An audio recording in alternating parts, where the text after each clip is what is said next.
You can learn everything worth knowing about a man, the old sailors used to say, by watching how he treats the cargo. Nobody's paying him to protect. Captain Richard Vane had heard that saying half his life at sea, and he had come, at 35, to wonder whether it might be turned the other way entirely, whether a man might learn everything worth knowing about a woman, not by how she spoke to a knowing, for he had heard 100 women speak to a captain, and learned nothing true from any of them, but by how she spoke to a man she believed owned nothing, commanded nothing, and was worth nobody's trouble at all. So he became that man. He stood in the gray dawn light of a fishing dock at East Harbor, in a coat that had cost him almost nothing, under a name that belonged to no family anyone would recognize, and he waited to be told what to do. His own crew, had they seen him there, would not have known him. His first mate would have laughed himself sick.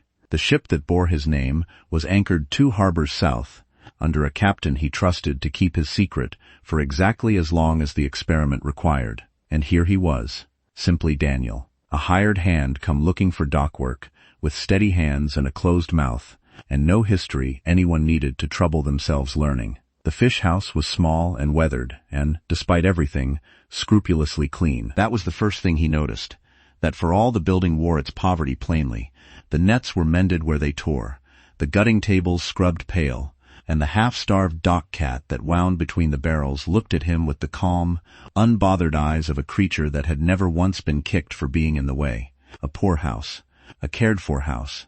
Those two things didn't always travel together, and Richard, who had walked through a great many wealthy houses where the servants flinched, noted it and filed it away, without yet knowing what to make of it. The old man who'd hired him on was called Pruitt, somewhere past 60, moving like every joint had its own separate grievance against the weather. He looked the new hand over without much hope. "You'll do the gutting and the hauling both. My hands have gone stiff past trusting with a knife near my own fingers." "I didn't come looking for easy work." "No," Pruitt said, and looked at Richard's hands, which weren't a laborer's hands, not quite, and then at his face, which gave nothing away, and decided, in the manner of old men who've stopped expecting the world to make sense, to ask no further questions. "Well, there's the knife. Mind your fingers better than mine have managed." Richard took the knife. He had not gutted a fish with his own hands in 20 years, not since he was a boy sneaking onto his uncle's boats before anyone troubled to mind him. He worked the morning catch in the cold light with the smell of brine and scale thick around him, and somewhere behind the fish house a door opened, and a woman's voice, low and unhurried, called out a good morning to someone, and the day at East Harbor properly began. He didn't see her until midday. He was hauling a crate of salt down toward the curing shed when she came up the dock path with a basket of mending over one arm, and he stopped, the way a hired hand stops and steps aside when the family of the house passes by. She didn't pass by. She stopped instead, studying the crate in his arms with a frown that had nothing to do with him, personally, and everything to do with arithmetic. "That's too much weight for one man carrying it that way. You'll throw your back out before the season's half done, and then where will Pruitt be, with his own hands gone, and his new man laid up besides?" "I manage, miss."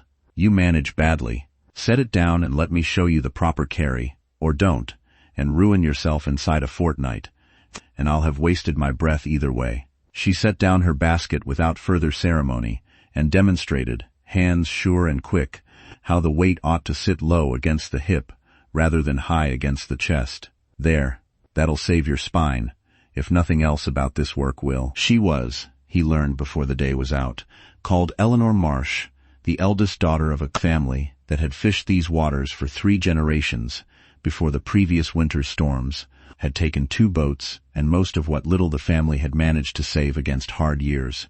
She ran the fish house now, in everything but name, her father's hands too crippled with the damp to manage a knife properly anymore, her younger brother too young yet to shoulder the whole of it, and her mother occupied entirely, with a sister sickly since birth, who needed more tending than the work allowed anyone the time for. Richard watched her across that first week, the way a man watches something he hasn't yet decided how to categorize. She worked harder than any 2 of his own deckhands combined, and complained of it less than either of them ever had. She corrected him sharply when his gutting grew careless, praised him plainly when it improved, and treated old Pruitt with a gentleness that cost her as nothing to extend, and clearly cost her a great deal not to extend further than her own exhaustion could afford. She never once asked where he'd come from, or why a man with hands that weren't quite a laborer's hands had come looking for the lowest work the dock had to offer. She simply put him to use, the way she put everything within her reach to use, because the Turo was watching her family go under, for want of exactly the kind of help nobody was God offering for free. There was an evening, perhaps 3 weeks into his time there, when Richard came upon her sitting alone on the curing shed steps after the last of the days. Work was done, her sister's medicine bottle empty in her hands, turning it over and over without seeming to notice she was doing it. "Out of the tincture again," she said, not looking up, though she must have heard him approach. "The apothecary in town wants 2 shillings for the next bottle, and I haven't got 2 shillings that isn't already promised 3 times over to something else." "What's it for?" "Her chest. She's had a weak chest since she was an infant, and the damp here doesn't help it, though moving her somewhere drier would cost considerably more than 2 shillings. So there's no use dwelling on that particular impossibility." She set the empty bottle down beside her with a small, careful precision, as though even an empty bottle deserved to be handled gently. "I don't tell you this for sympathy, Daniel. I tell you because you asked, and because I've found, oddly, that you're easier to tell things to than most people I've known considerably longer. Why's that, do you suppose? Because you listen as though the answer actually matters to you, and not simply as though you're waiting for your turn to talk." She glanced at him then, something searching in the look. "Most men I've known, even decent ones, listen the second way." Richard said nothing to that for a long moment, turning over the particular discomfort of being praised for a quality he wasn't entirely certain he'd earned honestly, given the circumstances under which he'd come to possess it. "I'll see what I can manage for the tincture," he said instead. "You needn't. I wasn't asking. I know you weren't. I'm offering anyway." He found the money within the week, claiming a small win at cards in town that hadn't, in truth, involved any cards at all, and Eleanor accepted it with a quiet, searching gratitude that left him feeling considerably less honest about himself than he had at any point since arriving at Stel East Harbor. We'll pause here a moment. If you don't want to miss what happens once she learns who he really is, go ahead and subscribe now, before we get to the part that changes everything. The debt that threatened to finish what the storms had started was held by a merchant named Aldous Penny, a heavy-set man with soft hands and a harder reputation, who came to the fish house on the first of every month to collect against a loan Eleanor's father had taken 3 winters back, when the first storm season had already begun eating into what little the family had saved. Richard was mending a net the first time Penny's carriage came down the dock road, and he watched Eleanor's whole bearing change before the man had even climbed out. Her shoulders setting, her chin lifting, the particular careful stillness of someone bracing for a blow she'd trime, and absorbed enough times to know exactly how to take it without flinching where anyone could see. "Miss Marsh." Penny didn't trouble to remove his hat. "I trust this month's payment is ready, given how generous I was about last month's shortfall." "It's ready, Mr. Penny. Every shilling of it." Eleanor's voice stayed level, though Richard, close enough to notice, saw her hands had gone very still at her sides, the particular stillness of someone keeping a temper on a short leash by main force. "I do hope so. I'd hate to think I'm being taken advantage of, lending kindness to a family that hasn't the means to repay it properly." Penny's gaze drifted, almost idle, toward Richard, dismissed him in half a glance as nothing worth his further attention, and returned to Eleanor with an entirely different quality of interest. "Though I've told you before, Miss Marsh, there are arrangements that might ease the whole burden considerably, if you'd only consent to discuss them properly, in private, without your father hovering at the door." "I've told you before, Mr. Penny, that I'll discuss the debt and nothing else, and I'll discuss it here, in the open, same as I always have." Penny's mouth tightened, the soft, practiced charm of his manner thinning just slightly at the edges. "You'll find yourself with fewer options than you imagine, Miss Marsh, the longer you insist on discussing things in the open rather than sensibly." He took his payment, counted it twice with deliberate insolence in front of her, and left without further pleasantry. Richard stood holding his half-mended net a long while after the carriage had gone, turning over what he'd just watched, and found himself, for the first time since arriving at East Harbor, genuinely angry on someone else's behalf, rather than simply observing, as an experiment required.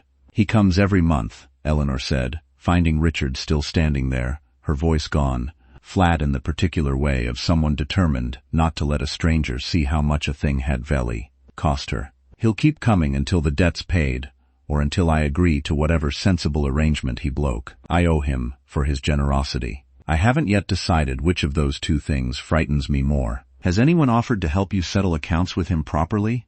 A solicitor? Someone who could look at the original terms? We can't afford a solicitor any more than we can afford to lose another boat, Daniel." She said it without self-pity, simply as fact, the way she seemed to say most hard things. "We manage, or we don't, and so far we've managed." Richard said nothing further that afternoon, but he began, quietly, in the evenings after the day's work was done, reviewing what fragments of the original loan agreement he could find reason to glimpse, the particular skill of reading a contract for its weaknesses being one he'd dodged, but spent considerably more years honing than he'd spent gutting fish. Penny returned the following month in a considerably less patient humor, the carriage pulling up hard enough to startle the dock cat into the shadows, and this time he did not wait for Eleanor to bring the payment out to him. "A word, Miss Marsh." Privately, his glance flicked toward Richard, dismissive as always. "Send your hand off about his business. This doesn't concern him. Whatever you've got to say, you can say in front of Daniel, same as anyone else." "Very well then." Penny's mouth thinned. "I've had an offer on the note, Miss Marsh. A buyer willing to take the whole debt off my hands at a fair price. No questions asked about how quickly he means to collect once it's his. I've held off accepting it, out of what I'd thought was a certain fondness for your situation. I find that fondness wearing thin, given how little encouragement it's received in return. You're threatening to sell my family's debt to a stranger because I won't agree to whatever arrangement you keep dancing around without ever once naming plainly. I'm informing you of my options, Miss Marsh. What you choose to call them is your own business." He climbed back into the carriage without waiting for her payment, an unsubtle cruelty that left the threat hanging unresolved in the cold air behind him. "You've a fortnight to reconsider your manners before I decide which option suits me better." The carriage pulled away, and Eleanor stood very still on the dock a long moment, her composure, for the first time since Richard had known her, visibly cracking at the edges. "He means it," she said finally, more to herself than to Richard. "He's tired of being refused, and a man like that doesn't stay patient forever, simply because refusing him is the right thing to do. What would happen if he sold the note to a stranger? Whoever bought it could call the whole debt due at once, with no patience left over for a bad season or a sick father. We'd lose the boats. Likely the house besides." She said it flatly, the arithmetic of ruin recited the way she seemed to recite most hard truths, without flinching, because flinching cost time she didn't have to spare. "I don't know what I'll do, Daniel, if it comes to that. I've been managing one impossible thing at a time for 3 years now, and I don't know how many more of them I've got left in me to manage." Richard wanted, badly, to tell her then that the threat could be ended with a single letter from a solicitor he could afford without troubling himself for it, that the whole fortnight of dread Penny had just handed her was unnecessary, easily dissolved, beneath his actual notice. He said none of it. He told himself it was because the experiment wasn't yet finished, because he still didn't know enough, because ending it now would tell him nothing further about what she was. He suspected, even as he told himself this, that the truth was simpler and considerably less flattering, that some part of him had grown afraid of what might happen to whatever they'd built between them, the moment she learned exactly how easily he could have spared her the fear. All along, the months wore on through the worst of the season, Richard rising before dawn to haul and gut and mend nets alongside Pruitt and Eleanor's young brother, watching Eleanor manage a household, a business, and a sister's illness with a patience he found himself, increasingly, unable to simply observe from a comfortable distance. He told himself, more than once, that the experiment had run its course weeks ago, that he had learned what he'd come to learn, and ought to end the disguise and go home to his proper ship and his proper name. He told himself this, and did not do it, finding reasons each week to extend the work a little longer, none of the reasons quite as honest as the truth underneath them. It was Eleanor's youngest brother, a boy of perhaps 10 named Tobias, who first noticed something didn't sit right. "You don't talk like a dockhand," Tobias said one evening, watching Richard mend a net with the particular close attention boys give to anything they suspect might be more interesting than it looks. "You talk careful, like you're choosing the words instead of just saying them. Maybe I think before I speak, same as anyone ought to. Maybe. Tobias didn't look convinced, but he was 10, and the matter of supper interested him, rather more than the matter of a hired hand's careful speech, and he let it drop without further pressing that evening, though Richard noted, with some unease, that the boy's eyes had grown rather more watchful afterward. It was a full month later, in the depth of a bad winter storm that kept the boats in, and the whole household crowded close around the firehouse's single good stove, that Eleanor finally asked the question Richard had spent 6 months bracing himself to answer.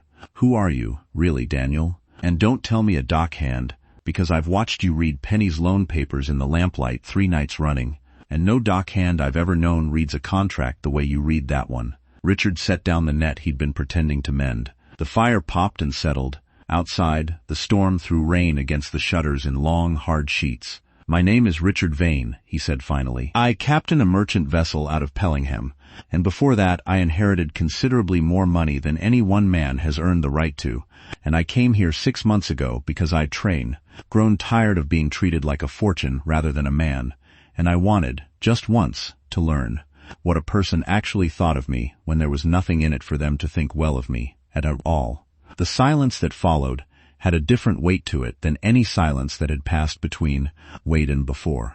"You let me believe you were nothing," Eleanor said slowly. "For 6 months. You watched me carry that weight in front of Penny, watched me brace for him every month, not knowing you'd the means, very likely, to simply end the whole arrangement with a single conversation, and you said nothing. I didn't know, at first, whether ending it would have told me anything true. I wanted to know what you were, Eleanor, before I let what I have change what you'd let yourself feel about me. That isn't a test, Richard. That's theft." Her voice had gone hard, the careful warmth she'd built up over 6 months, freezing back into something guarded. "I treated you as an equal because I believed you were one. I defended you to Pruitt when he doubted you. I told you things about this family I haven't told anyone outside it. And the entire time you were deciding, quietly, whether I'd pass some examination you never once told me I was sitting. I know how it looks. It doesn't merely look that way. It is that way." She stood, gathering Tobias's half-asleep weight against her shoulder, the boy having drifted off sometime during the conversation without either of them noticing. "And the tincture money," she said, something new entering her voice now, colder than the anger had been. "I thanked you for that. I thought you'd won it fairly at cards, a stranger's small kindness to a family he barely knew, and I let myself be grateful for it, in a way I don't let myself be grateful to most people, because gratitude that size costs something, Richard, when you've as little as we have. And now I learn it cost you nothing at all, that you could have handed me that 2 shillings 100 times over and never once felt the weight of it, the way I felt the weight of needing it. The money was real. The need for it on your end was real. I don't see that the source of it changes what it did for your sister. It changes everything about what I believed I was accepting, and from whom, and at what cost to either of us." She shifted Tobias's weight against her shoulder, the boy stirring faintly without waking. "You'll forgive me if I don't know, just now, whether anything you've said to me these 6 months was a man speaking, or a captain conducting an experiment and writing down the results." "Eleanor, Miss Marsh," she said, the correction landing like a wall stopping a man mid-stride. "You'll call me Miss Marsh, your captaincy, until I've decided whether I want to be called anything else by you at all. We're nearly at the end now, and what happens between them next is the whole reason this story's worth finishing. Stick with it." Richard left East Harbor the following morning, the storm having cleared into a hard, bright cold, and did not return for nearly 3 weeks. Time he spent doing the one thing he should have done from the very first month, settling, quietly and through proper legal channels, the precise terms of Aldous Penny's loan, and discovering, as he'd suspected he might, that Penny had been charging interest well beyond what the original agreement permitted, a discovery that ended, within a fortnight, with Penny's claim against the Marsh family, dissolved entirely, and a formal complaint lodged against the man's business practices besides. He came back to East Harbor on a clear, cold morning, not as Daniel this time, but as himself, in clothes that announced exactly what he was, and found Eleanor at the curing shed, exactly where he'd first watched her demonstrate the proper way to carry a crate of salt. "You've nerve, coming back here dressed as what you actually are," she said, not turning from her work right away. "I half expected you'd simply send a solicitor's letter and consider the matter closed." "I considered it. I decided you deserved better than a letter. Whatever you decide to do with what I have to say in person." She turned then, studying him a long moment, the captain's coat, the bearing he'd spent 6 months carefully unlearning, now settled back over his shoulders like something that had never quite left. "Penny's gone.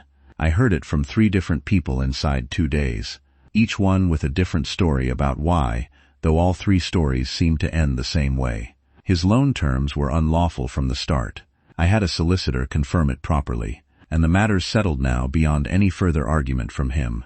You could have told me that 6 months ago and done it without ever once lying to me about who you were." "I could have. I didn't know, 6 months ago, that I'd come to care whether you forgave me for the lying, or I might have weighed the choice differently." He held her gaze steadily. "I came here to learn something true about a person, Eleanor, and I learned considerably more than I bargained for, and most of what I learned wasn't about you at all. It was about the kind of man I'd apparently become, that I needed to disappear entirely before anyone would speak to me honestly." Eleanor was quiet a long while, the cold wind moving off the water between them, the dock cat winding once around her ankles before losing interest and wandering off toward the fish house. "I spoke to you for 6 months as though you were simply a man, Richard. No title, no fortune, nothing owed to you, and nothing expected from you beyond plain decency.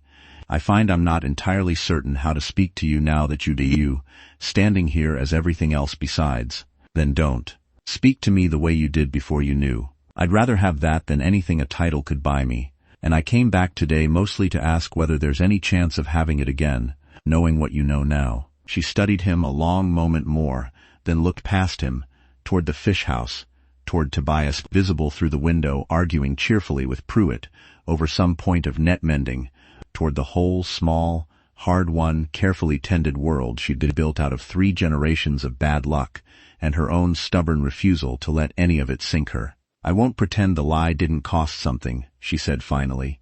"It did. It still does, some days, when I think on it too long. But I watched you gut fish badly for 6 months, and never once complained that the work was beneath build. And I don't believe a man fakes that particular kind of patience for an experiment alone." "No," Richard said.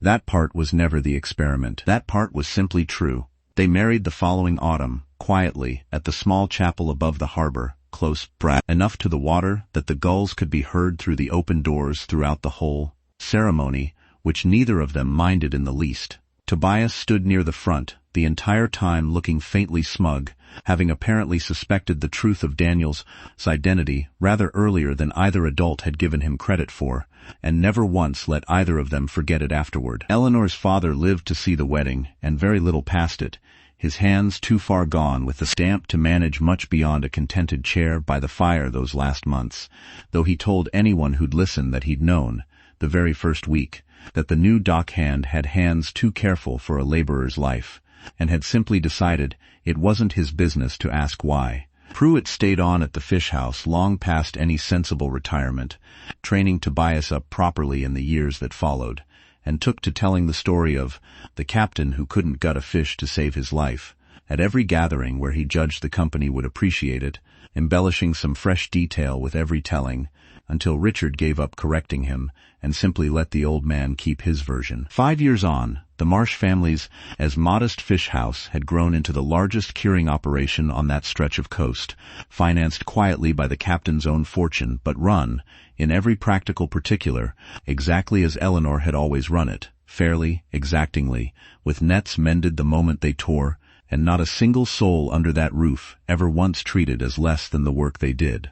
"You're down at the sheds before the boats are even in," Richard said, finding her there one cold, bright morning, their daughter asleep against his shoulder, their trailing a small wooden boat across the dock, planking with the fierce concentration of a boy, thoroughly convinced he was navigating something of genuine importance. "The accounts won't balance themselves, whatever hour the boats happen to come in. I've told you, you needn't be down here yourself every single morning. I've always been down here every single morning, Richard. You married a woman who does that. I don't see any reason becoming Mrs. Vane ought to have changed it." He smiled, the old wariness he'd carried for so many years, entirely gone now, and looked out over a dock that had, slowly and without much ceremony, come to know exactly whose steady hand had rebuilt it from 3 generations of bad luck into something that would, by every reasonable account, outlast them both. Their son held his small wooden boat aloft with great solemnity. "Papa, she's ready to sail." "Is she?" Richard said, biting back a smile of his own. "And where's she bound?" "Everywhere," the boy said, as though the answer ought to have been entirely obvious to anyone paying proper attention, and went back to his important work, while his parents exchanged a look that needed, by then, no further translation between them at all. Eleanor kept the old basket she'd carried that very first day, the one she'd set down without ceremony to teach a stranger how to carry a crate properly, on a shelf near the fish-house door, long past any practical use, kept simply because some things were worth remembering exactly how a person's whole life could turn. Quietly, on one ordinary morning, neither of them had any notion, at the time, was about to matter at all. Thank you for staying with this one all the way to the end. Tell us in the comments which moment you'd have forgiven him at, if you'd been standing in her place, and don't forget to subscribe, so you won't miss whatever story comes next.